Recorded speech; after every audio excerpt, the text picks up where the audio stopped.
同其他宵夜檔一樣，從傍晚5點到凌晨4點，11個鐘頭嘅忙碌，對於經營砂鍋粥店嘅吳朝琪嚟講，並唔算結束。每一個新鍋買回來，我都要檢查一遍，要有回音。你像這個有裂痕，不要。呢一家20平方米唔到嘅小店，由吳朝琪父親創辦，靠住一個小小嘅砂鍋營業咗22年。今年30歲嘅吳朝琪長學已經有10年。我從16歲出去外地打工，20歲回來接手父親嘅手藝。吳朝琪啱啱滿20歲嗰一年，遠喺馬來西亞嘅佢接到父親病逝嘅消息，當即辭去他鄉嘅工作，奔赴回國接手父業。一些衛生啊、質量啊，回來改動了一下，魚的質量肯定要固定。我父親那個時候是跟供應商拿的，我是不行，我要自己去挑貨。買魚是要靠運氣的。從濠江到汕頭海鮮市場整整20公里，為咗尋求一手好食材，呢條夜路吳朝琪走咗10年，風雨無阻。一大早嘅海鮮市場人頭湧動，要喺眾多早起嘅覓食者手上搶到理想食材，除咗講經驗，仲要睇運氣。煮咗好未啊？是啊，乜劍劍，好似啱啱就係就少一次，咁樣就好。拎手大師。用各種魚嚟煮砂鍋粥，係吳朝琪接手父業之後嘅新亮點。但要揀同處理各種唔同嘅魚，並唔係一件輕鬆而簡單嘅事。表面就有一層沙，它一定要加過經過熱水處理，才能把這一層沙洗得掉。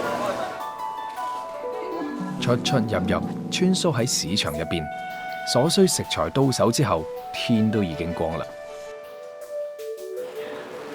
買來魚呢，要先開肚，把肚子裡面的內臟全部清理出來，然後我們再擦掉裡面內臟的那些血水，然後我們就可以放冰箱了。下午再來處理。魚如果唔及時處理嘅話，腥味好難去除。將所有嘅魚做咗簡單嘅清理，14個半鐘頭嘅忙碌，總算告一段落。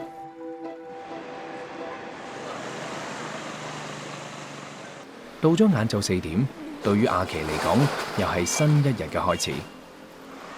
同第啲砂鍋粥唔同嘅係，阿琪開店之後嘅第一件事，唔係浸米，又唔係切魚，而係煮滷水五花肉。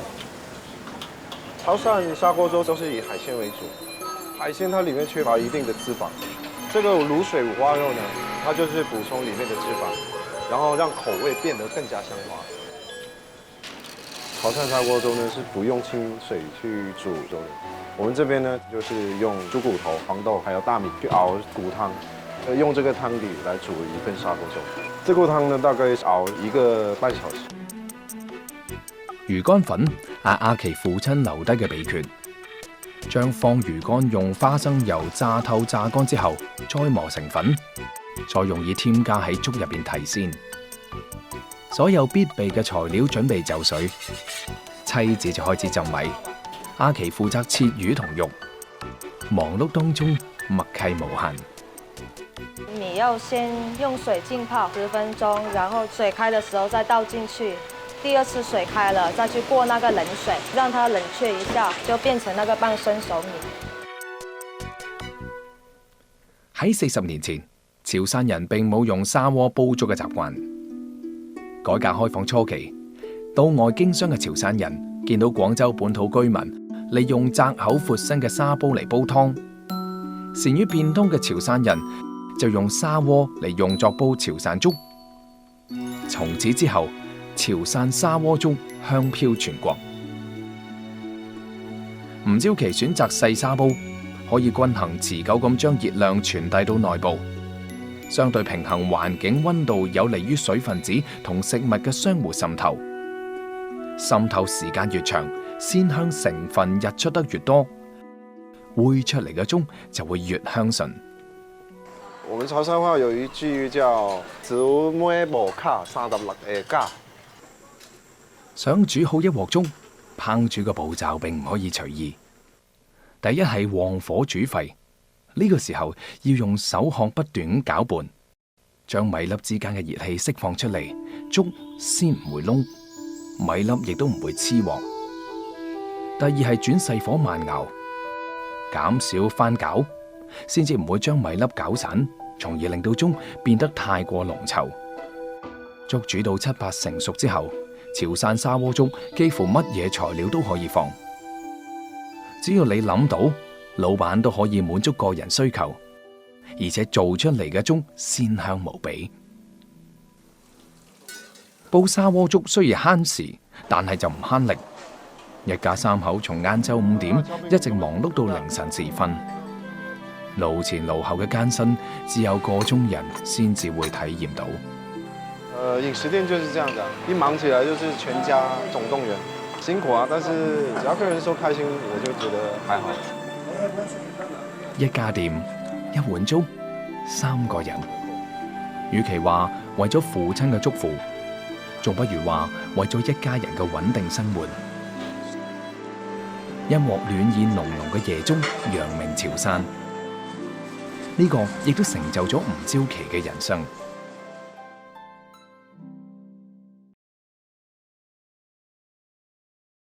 喺距離汕頭800公里外嘅湛江，被譽為南方嘅海鮮王國。慶會不可無詩酒，宴席當須有肥蠔。冇品嚐過湛江炭燒生蠔嘅味道，就等於冇嚟過呢一座城市。但係湛江生蠔又點止炭燒呢種做法呢？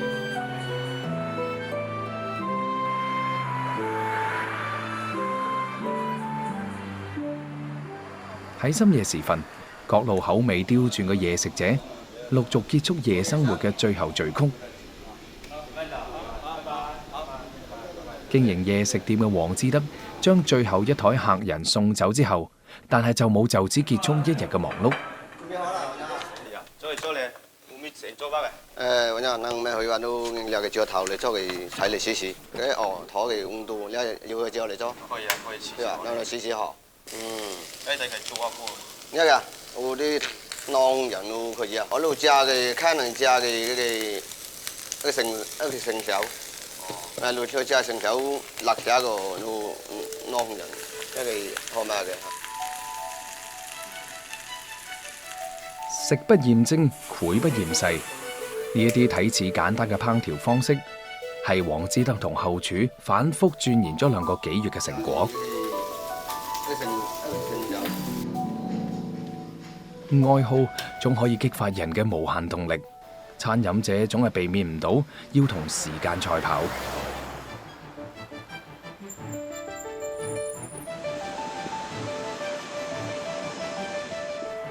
黃志德，湛江人中意叫佢做豪爺。原本喺廣州做廣告設計嘅佢，12年前唔顧家人嘅反對，回鄉做起咗湛江生蠔嘅小生意。每年嘅6月到8月係湛江生蠔嘅繁殖期，亦都係黃志德最操心嘅時候。點樣喺生蠔既瘦又細嘅時候留住食客嘅胃？呢個係一道大難題。我作為湛江人呢，我是特別喜歡吃生蠔。每次吃生蠔呢，我就想到燒烤。但是我想湛江生蠔這麼好吃，能不能多點做法，多點吃法？所以呢，我就邁出了第一步。開車15公里遠，黃志德嚟到最熟悉嘅湛江通明海灣。創業一開始嘅時候，為咗尋求優質蠔源，佢跑勻湛江所有鹹淡水港灣。最後喺呢一度同蠔民秀哥相遇。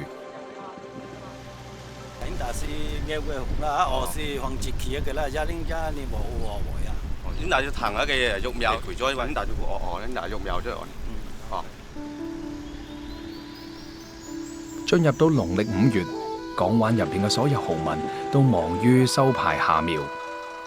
明知冇蠔可以買，黃志德仲係隔三差五咁前嚟拜訪。我們是為了看看它這個水有沒有被污染，還有那個蠔長得樹好不好。生蠔係非常古老嘅食物，喺湛江瑞溪曾經發現咗有7000幾年前嘅蠔殼。蠔屬於濾食動物，以漂浮嘅藻類同微生物為成。佢通過震動腮上面嘅纖毛，喺水入邊產生氣流，令到水進入到腮嗰度，然後通過纖毛嚟篩選水入邊嘅漂浮粒物進食。一隻成年蠔1個鐘頭可以過濾10斤海水。生蠔從幼苗到分苗，再以串連釣養嘅方式移到深海處，成個過程需要7到8個月。打得公碗夠啊，買前就要一個對我正常啲嘅好，對一個容易 keep 住一樣環更加應人。飽食蠔口、洋流、颱風帶嚟嘅微生物，一隻肥美嘅湛江蠔需要釣養2到3年，而一般生蠔1年半到2年左右就可以收成。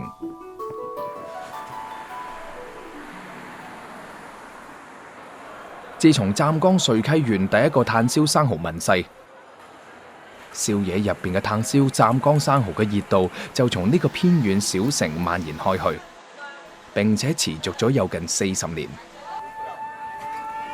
雖然有歷史，但係湛江生蠔一貫被落下難登大雅之堂嘅印記。近10年嚟，黃志德正喺度努力改變呢一種印象。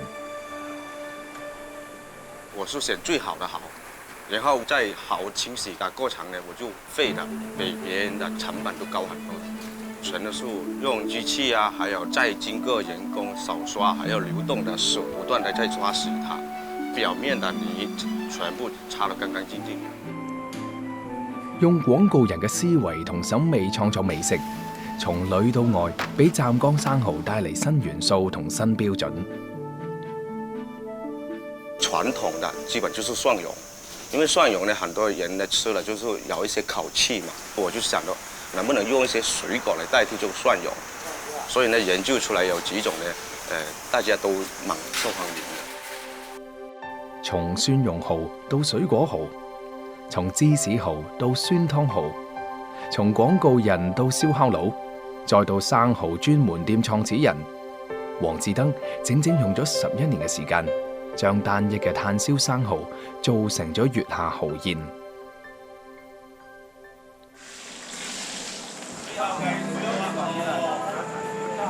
那個水話哦，哎呀，媽，遲下嘅那個自己啱啱前咗嘅對佢照哦，做到咪前咗佢咯嚇。因為熱愛，黃志德既將開店做蠔做成咗謀生嘅手段，更加實現內心理想嘅寄託。喺煙火繚繞嘅日常入邊，我哋見到宵夜界當中新一代嘅堅持同創新。商品經濟發達嘅廣東，白晝綿長悶熱，以勤勞著稱，經常勞作到半夜嘅老廣，捱更抵夜，機場碌碌，最早催生夜間飲食嘅生意。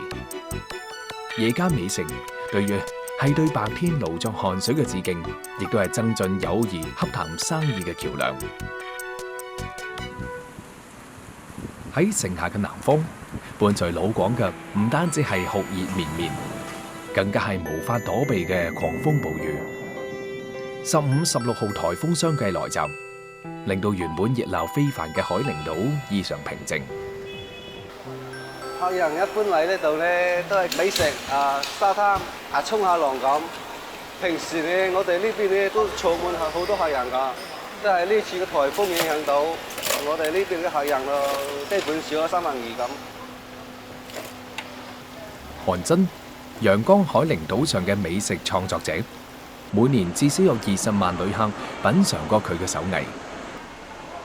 同其他美食創作者唔同嘅係，佢施展廚藝嘅地方喺大海上。成個島就係得9間海上大排檔啦。我喺啲海上大排檔度都支持到10幾年啦。11年嘅海上掌學經驗，練就出韓真對海鮮烹飪嘅精準把握。尤其係海陵島上嘅各種蟹，無論邊一種食法都可以令到食客們垂涎欲滴。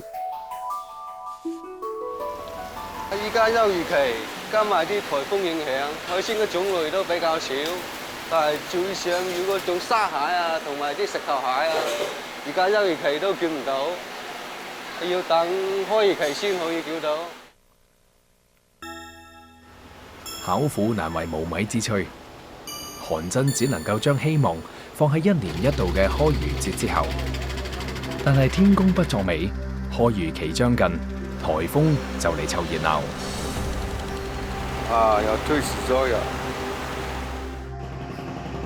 雖然仲有2日先可以出海，但好多漁民都已經按捺不住，冒住強風暴雨喺各自嘅船上張羅住出海嘅準備。好期待啊！冇船開飯啊！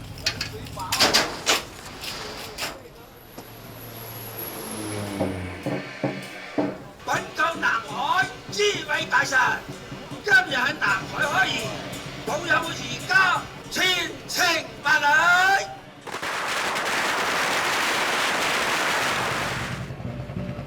16號颱風嘅尾巴仲未越過海陵島嘅上空，開漁節嘅漁期比原計劃遲咗1日升起。天氣雖然不太似預期，但係3個半月嘅漫長等待，總算係畫上咗個句號。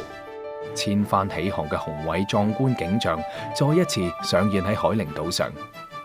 漁民們帶住期盼，開始咗新一輪耕海牧漁嘅路程。海島咧嘅天氣比較炎熱，所以我哋最忙嘅時間段就係晚飯同埋宵夜。趁住開漁節嘅熱鬧，午飯過後，韓真亦都駕船出海碰下運氣。最希望咧就係捉到一種好似麵包又好似饅頭咁啲蟹啊！呢種蟹呢，相對青蟹嚟講都比較難捉。韓真口入邊話好似麵包同饅頭嘅蟹，其實叫做麵包蟹，又叫做黃道蟹。圓碌碌嘅外形，身大腳細，行動好緩慢。因為體型限制，導致佢唔中意做運動，全身都儲滿肥膏，號稱膏蟹之王。我哋每一次出去呢度咧，都有麵包蟹。今日都應該有啊。有，今日天氣咁好，應該都有嘅。麵包蟹嘅捕捉只能靠拖網或者放籠，定位、落網、放網、拖網、起網，經過半個鐘頭嘅緩慢拖行，第一網準備拉起。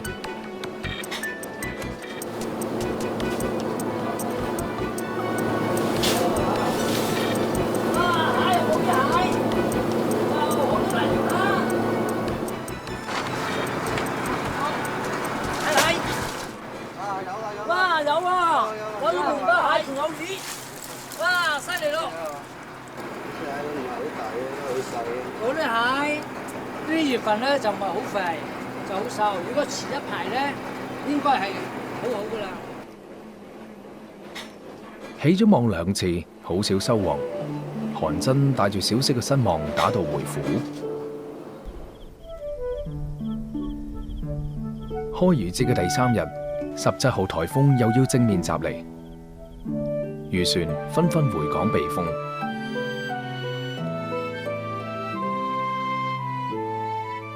哇！點解咁少嘅？咁細嘅？我打颱風啊！冇乜嘢啊！漁民俾韓真帶翻嚟嘅麵包蟹雖然唔多，但係亦都可以暫時解下口癮。韓真迫不及待咁開啟咗爐灶，開始佢最拿手嘅黃金蒜蒸蟹同麵包蟹焗飯。俗話講得好，入秋之後係蟹肥膏滿嘅季節，但係面對麵包蟹就啱啱相反。呢個時候嘅麵包蟹只係膏肉潔白細嫩。首先燒開個鑊，加啲五花腩落去爆香佢，再倒麵包蟹啲膏落去，之後倒埋啲蟹肉、蟹殼一齊炒香、點香，咁啊就可以倒落啲飯度啦。呢煲嘅飯咧就吸晒啲麵包蟹啲海鮮啲鮮味，同埋啲五花腩啲香味，就係特別香，特別好口。忙完最後一張單，韓真親自下廚，用來之不易嘅食材製作自己嘅夜宴。新鮮啲麵包蟹啊，試下醬啊呢啲啊，同並肩作戰多年嘅兄弟們一齊分享。佢知道賺錢賺幾多都係強求唔嚟嘅事，唯願一日4餐不苟且，先至係平凡人生最大嘅福氣。喺11月底，北方已經係冬季，南方嘅廣州卻秋意剛起。潘鑑今日出海，要捕捉呢個季節特有嘅一種魚——河豚。同長江嘅河豚唔同，每年11月份，廣東嘅河豚從大海游返到珠江。由於大量食用含毒藻類，導致毒素儲存喺體內，所以喺呢個季節係河豚毒性最強、肉質亦都係最美嘅時候。河豚毒素係一種神經毒素，對人體嘅最低致死量為0.5毫克。潘鑑係咪想冒死食河豚呢？呢水族咁嘅機會大，呢水唔足，炆佢㗎啦，放埋佢落啦，扯埋啊收佢係啦，魚上網啦。放網捕河豚嘅方式都係要睇運氣，漁民叫做靠天食飯。大概3-4度水啊，應該今日好多魚嘅，我哋去收網差唔多噶啦。今日捉魚嘅人有幾多張船仔喺度捉魚啊？而家翻晒埋啦，翻晒埋，全部一日捉嗰啲魚大概有幾多？佢一網魚嘅，落咗撞得正咪撞得係嘛？100幾十斤啊！去捉魚啦！捉到都好大條㗎，有魚啦，有收穫啦！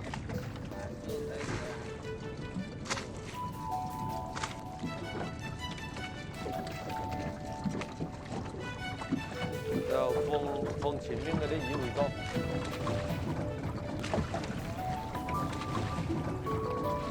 今日出海總算係有所收穫。野生河豚國家係禁止買賣嘅，潘鑑去捉翻嚟嘅係為咗無毒河豚嘅研究。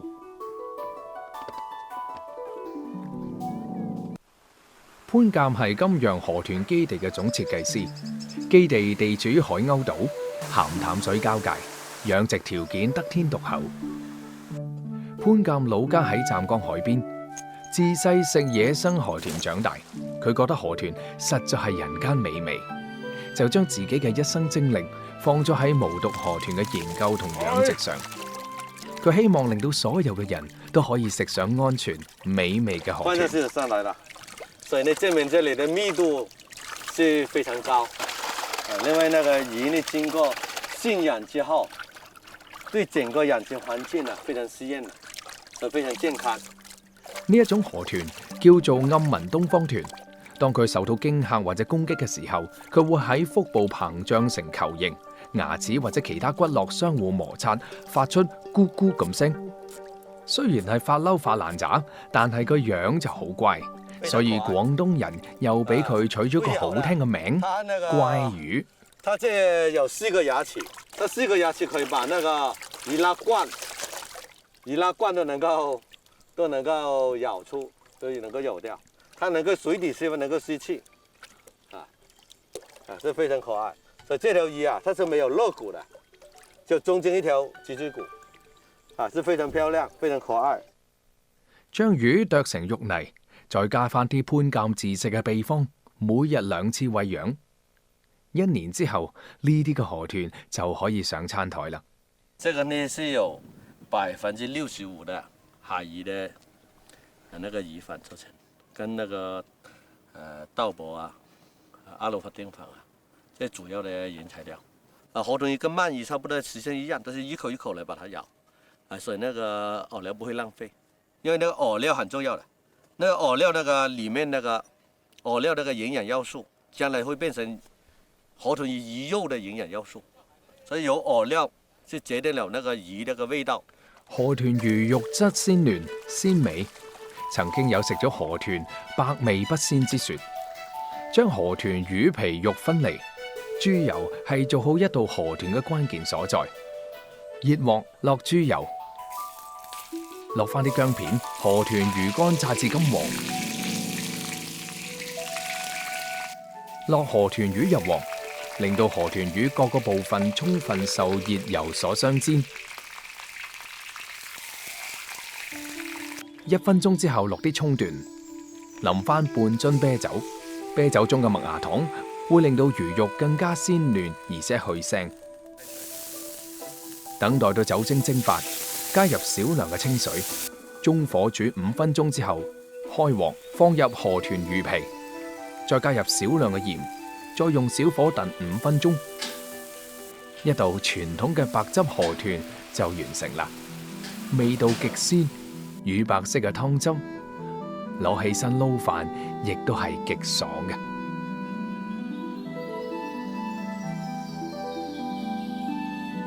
河豚湯亦都係一道好經典嘅菜。將河豚皮肉分離之後，切薄片，灑一啲鹽同啤酒，靜醃佢5分鐘。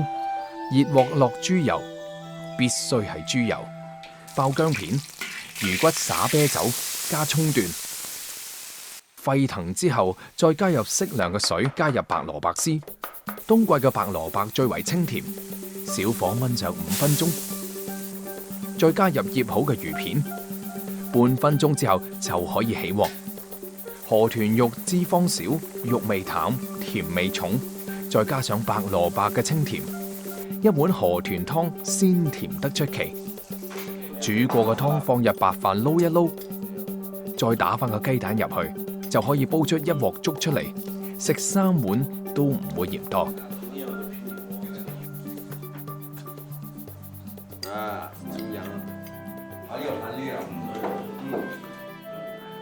河豚最靚係肝臟，肉質嫩滑，入口就好似一啖仙氣。輕輕用舌尖掂佢，呢個被譽為西施魚嘅河豚肝就灰飛煙滅。食過咗呢一個，再食其他嘢都冇味道㗎喇。魚頭的味道可能會更不一樣。5月嘅八角寨滿眼翠綠，八角寨地勢險峻陡峭，因為主峰有8個峭角而得名，被譽為丹霞之韻。李母同長輩們一齊上山，為嘅係採集一種當地珍貴嘅美食——野生石殼。感覺很累，有點爬不動。像回家要做農家樂，那肯定達到這種特色菜，那就要做這種山中這種美味啊，都要做出來。如果說搞農家樂不把這種土特產弄出來的話，那就沒有代表的性質，沒有意義了。石殼又叫做不死草，野生嘅鐵皮石殼生長喺八角寨半陰濕嘅岩石上。李母嘅二爺73歲，佢係目前村入邊唯一一個仲可以爬懸崖峭壁去採挖石殼嘅人。李母只能夠望崖輕嘆。幾乎90度嘅斜坡，二爺毫不費力，挺起條腰，動作好利落。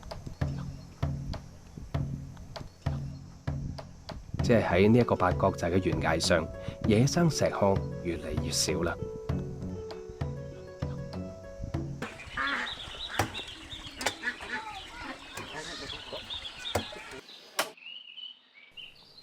落油燒熱，翻炒薑片，然後再將農家走地雞倒入去翻炒。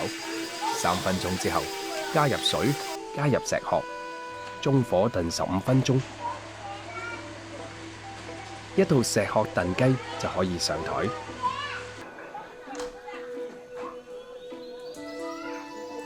李母依託八角寨，同父親一齊經營呢一間農家樂，維持一家人嘅生計，生意非常之紅火。以来都有这个菜，都是我们这里的招牌菜来的。屋企嘅呢個農家樂，一年接待數萬名嘅遊客，呢一啲美味嘅農家菜功不可沒。雞肉被撕裂開嚟，石殼嘅甘甜同青草香同雞肉融為一體，賦予土雞多層次嘅香味。呢一鑊石殼炆雞，生津養胃，滋陰清熱，深得遊客們嘅喜愛。喺4個月前，李母仲開住280碼嘅時速，喺黃沙之巔山度漂移，喺沙漠極地測試汽車嘅性能。佢係一個同死神擦肩嘅極限試車員。到而家，為咗照顧2個細嘅，佢只能打道回府。你这里这样子画一个那个符号，加个踏入社会以后，我一定要好好孝顺，好你的孩子，这个画一个。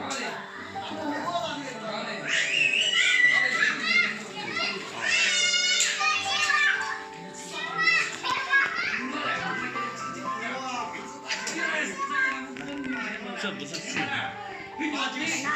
对，因为您是尊敬，然后你这里是好好孝顺的，然后就是后面这个东西，你是甚有感叹，2个都不是，是吧？他比我不是。我现在回來好，還是你沒回來好？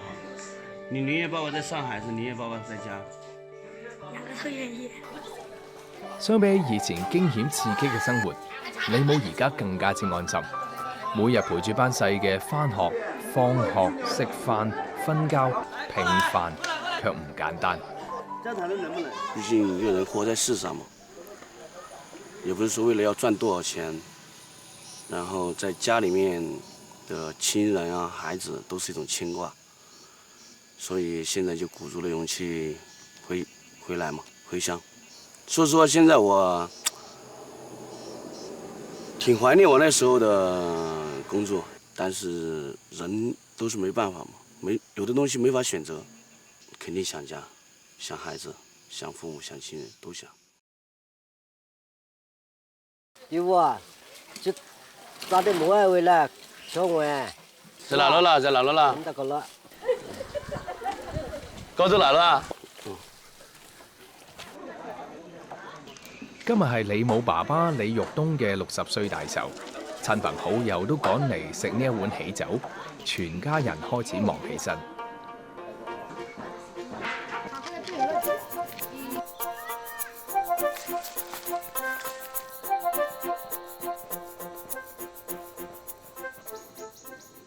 這山上的那種毒蘑菇是有很多，還有那種有毒的，反正有毒的那種菌類的東西是特別多。但這個是我們經常拿來家裡面回去拿來做菜吃的，這個是沒有毒的。李母入山採摘嘅係當地特有嘅一種野木耳，展開比一般嘅木耳要嚟得大朵，極其爽脆可口。靠山食山就係講呢樣。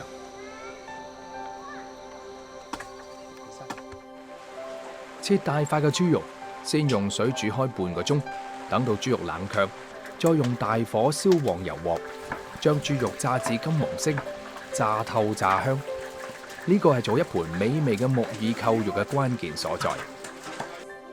將炸好嘅脆皮扣肉切片，沿住碗邊鋪平，用炒好嘅木耳填滿空間，成碗再放入蒸爐入邊蒸20分鐘。一味八角寨特色嘅木耳扣肉就出爐啦！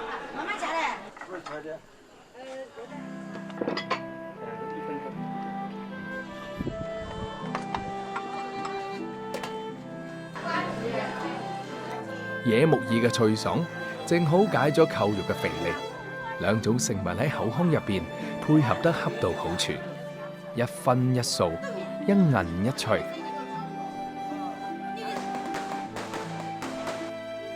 父親嘅60歲大壽辦得特別高興，因為李母返咗屋企，往後餘生平淡也好，榮華也罷，個仔返屋企啦。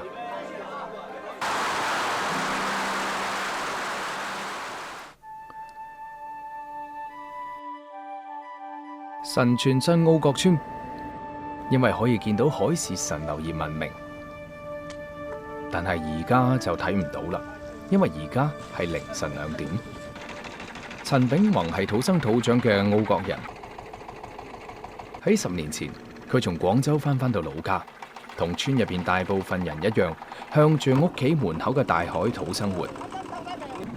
每日凌晨，阿宏都會開住佢自製嘅小艇，向住大海出發。因為只有深夜時分，先可以捕到更多嘅魚。周邊一片漆黑，只有漫天繁星同萬家漁火遙相呼應。阿宏呢一種打魚方式喺當地叫做放鐮。這一期播出去，口碑效果很好。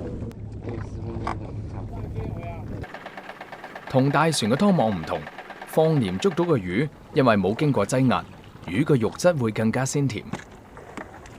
一直以嘴刁出名嘅潮汕人，更加中意呢一種魚。九頭魚2兩就最大啦。呢一種市場嘅偏好，造就咗澳國村密密麻麻嘅管桶小船。今日對於阿宏嚟講，運氣唔係咁好，摸坑打魚4個鐘，僅僅收穫咗10幾條魚仔，只能夠賺翻啲油錢。五筍魚係惠來嘅名貴魚種，又叫做馬友魚。馬友魚嘅脂肪含量比一般嘅魚類要高出好多，肉質鮮美，骨刺少。九肚魚又叫做龍頭魚，雪白透亮嘅身軀，好靚嘅龍首，喺東海、南海一帶尤其受當地人中意。阿宏話：每一次大自然嘅恩賜，無論多與少，都要知足感恩。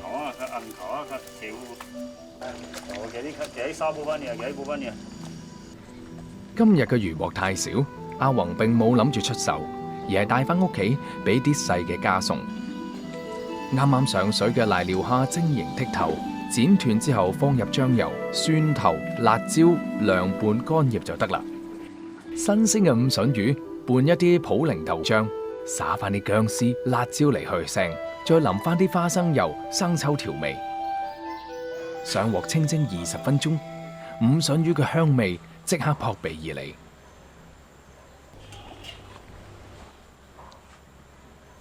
仲要就把啲崩呢隻崩呢兩啲柿子就咁。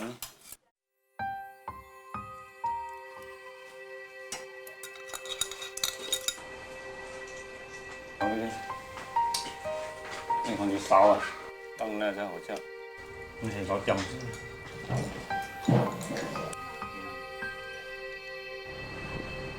食完飯，阿宏往村入邊嘅碼頭行下。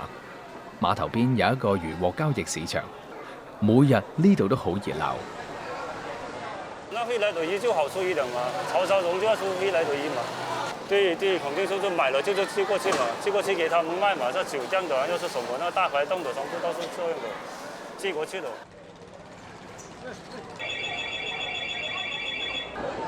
阿宏幫幾間外地嘅惠來魚仔店做買手，經常都喺碼頭買到新鮮嘅魚貨，發往廣州。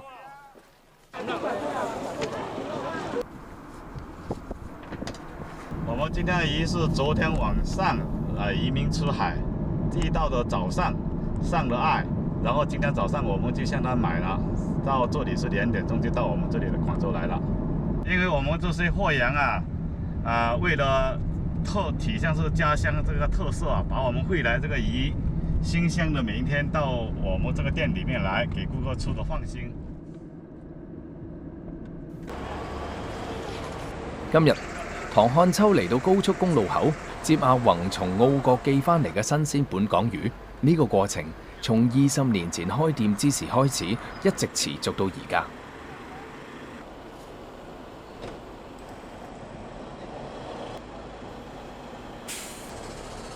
唐漢秋喺廣州經營一家惠來魚仔店。喺外地嘅潮汕餐廳想要立足，最大嘅秘訣就要有穩定嘅本港魚貨源。晚上7點，店門口就排起咗隊。20幾年嘅經營，唐漢秋一直都捉住家鄉原產地食材嘅新鮮。陽汁陽味，陽松炭。好快，就喺呢一片潮汕人聚集嘅區域入邊企穩咗腳跟。唐漢秋喺上個世紀90年代初嚟到廣州，開咗一家龍江豬腳飯，後嚟慢慢將店面逐漸擴大，以經營惠來當地嘅海鮮為主。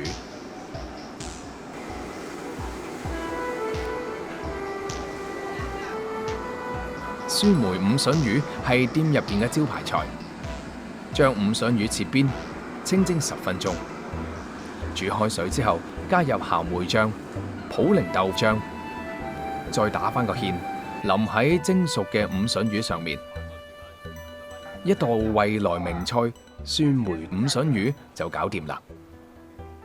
梅子嘅酸咁啱可以緩和五筍魚嘅肥膩，開胃又鮮甜，係最佳拍檔。將九肚魚切斷，倒入啲蛋黃同生粉，起一口油鑊，等到魚段炸至金黃色撈起。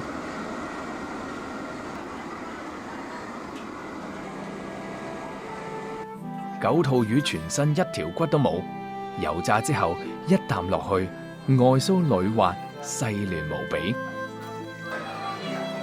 味係有記憶嘅，遠離家鄉嘅人，每當嘗到孩童年代嘅味道嘅時候，就會喚醒對家鄉無盡嘅回憶。於是食物就成為咗承載記憶同情感嘅重要載體。唐漢秋嘅惠來魚仔店就成為咗滿屋潮汕食客嘅鄉愁。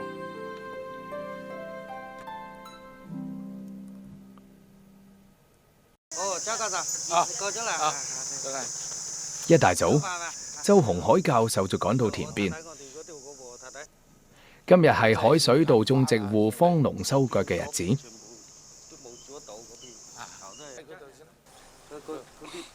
而呢一批海水稻嘅種子就係佢嘅團隊所研製嘅。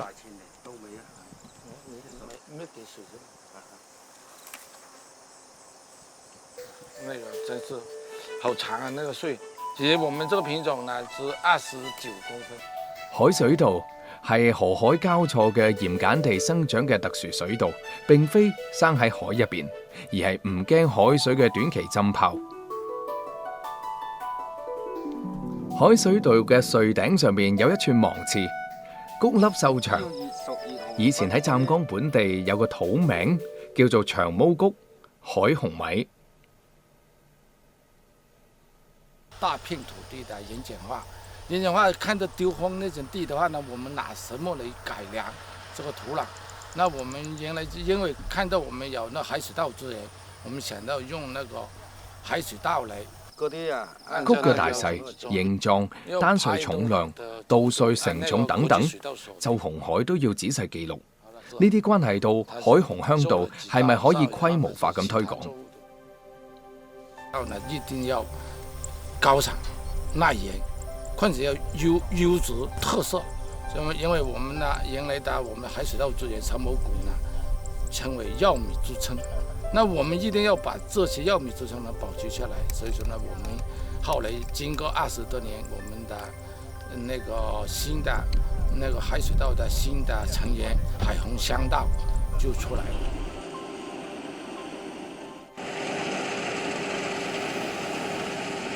到而家割稻，收割機早就已經代替手工，再亦都見唔到農忙時候田入邊一班人埋頭超團嘅景象。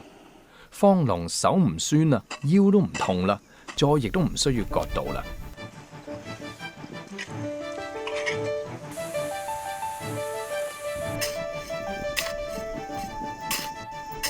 海紅米因為種喺鹽鹼地嘅緣故，基本上係冇蟲，亦都唔需要打藥。紅色嘅米粒係因為花青素嘅緣故。海紅米縱然有千百種好，但係農民卻唔願意種。周鴻海急啦，咁到底係點解呢？因為原始嘅海水稻植株好高，湛江經常都遭遇颱風，一嚟就倒一片，非常之唔方便收割。再加上單產低，再加上海紅米粗纖維低澱粉，口感有啲澀，市場唔認可，所以當地嘅農民冇人願意種海紅米。我哋農民咁啊，你做兩300間產做啊，佢冇種咧又冇夠皮啊。所以而家值啲花咁多，因為佢現眼地嘅高就係我住嗰個地方都認解，我哋同一認解，嗰邊晒有千零間產嗰隻講落晒，但係我哋做唔到。只有改良品種，解決農民嘅痛點，海水稻先至可以得以種植。周鴻海團隊喺經歷咗無數次嘅失敗之後，終於優化咗古老嘅海水稻，培育出海紅香稻。佢高產優質，有獨特嘅芋頭香，口感香滑。放農咁樣嘅農民先願意去種植。鹽鹼地都基本被炮荒，放農將附近成千畝荒廢咗嘅鹽鹼地都種上咗海紅香稻，訂單收購，放農1畝地都可以賺返500-600蚊。非常唔起眼嘅稻田溝入邊，因為係海邊鹹淡水交接嘅緣故，暗藏生機。放農決定中午俾周教授加個餸。喺大塘身羅非魚，水渠入邊仲有好多透明而唔知名嘅小蝦。只要你有耐心，小小嘅水溝入邊總可以撈起一堆野味。香煎羅非魚、爆炒小蝦。嚟到放農屋企食飯，海紅米自然係主角。海紅米喺電飯煲煮60分鐘之後，再放入廣式香腸煮20分鐘。香腸嘅油脂以及肉香隨住蒸汽潛入米粒之間，一道海紅香腸飯就搞掂啦。簡簡單單，香氣四溢。海紅米熬粥亦都係個唔錯嘅選擇。加入鮮瑤煮熬40分鐘之後，再將新鮮嘅沙蟲爆香，